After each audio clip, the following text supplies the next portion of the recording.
আমি স্মৃতিকণা বসু, আমি পূর্ব বর্ধমান কাটোয়া সাংগঠনিক জেলার সহসভানেত্রী এবং যে লোকসভা নির্বাচন এই লোকসভার কো-কনভেনার।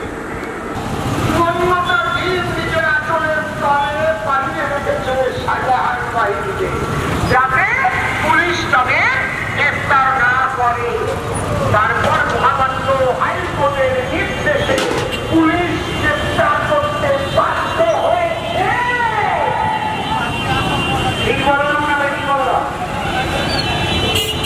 দেশের উন্নতি তো স্বাভাবিকভাবেই হয়েছে, সেটা আপনারা দেখেছেন যে কাশ্মীর থেকে 370 ধারাকে বিলুপ্ত করা হয়েছে। আমরা এ রাজ্যে যে সুবিধা পাই এখন সেখানে মানুষ সে একইভাবে সুবিধা ভোগ করছে।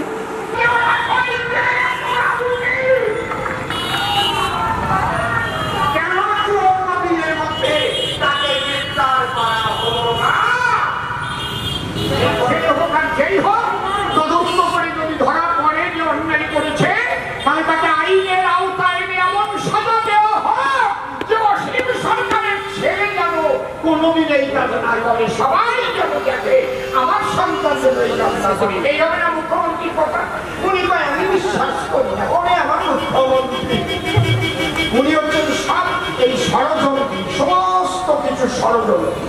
সেই জায়গা থেকে আমরা পশ্চিমবঙ্গকেও অনেক কিছু দিতে পেরেছি। আজকে মানুষের মাথার উপর যে ছাদ সেটা মোদিজি ভেবেছেন।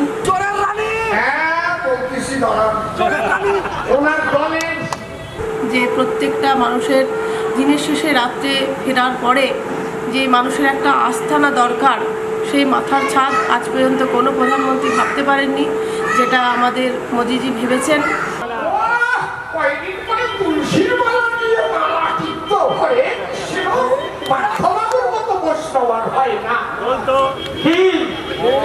প্রধানমন্ত্রী যশস্বী প্রধানমন্ত্রী মাননীয় নরেন্দ্র মোদীজি যেখানেই যাচ্ছেন সেখান থেকে বিদেশ থেকে কিছু না কিছু আমরা লাভ পাচ্ছি, সেটা আপনারা দেখছেন। বিদেশ নীতির ক্ষেত্রে আজকে প্রতিরক্ষা ক্ষেত্রে আমরা যে এই যে বসবাস করছি আমরা দেশে, সেক্ষেত্রে আমাদের প্রতিরক্ষা যারা রয়েছে তাদের কত উন্নত হয়েছে আজকে প্রতিরক্ষা ব্যবস্থা।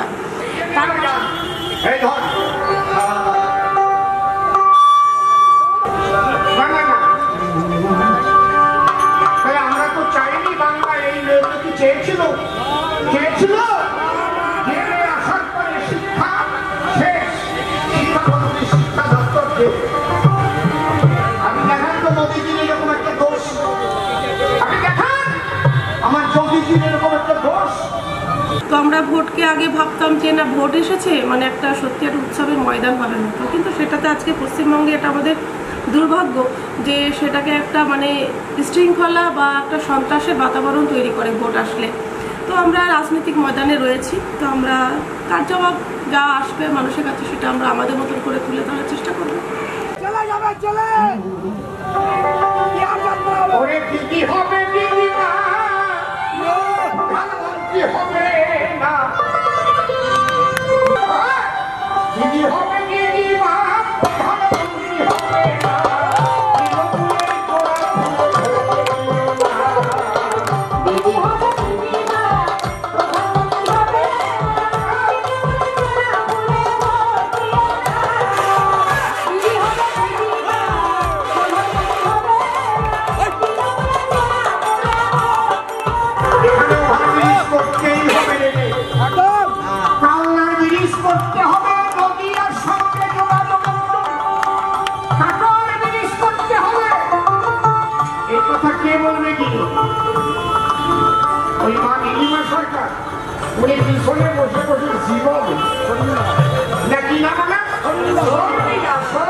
দেখেন নারী নড়ে এখন ফর্চুনার নারী সেই সোরের গলে সরে।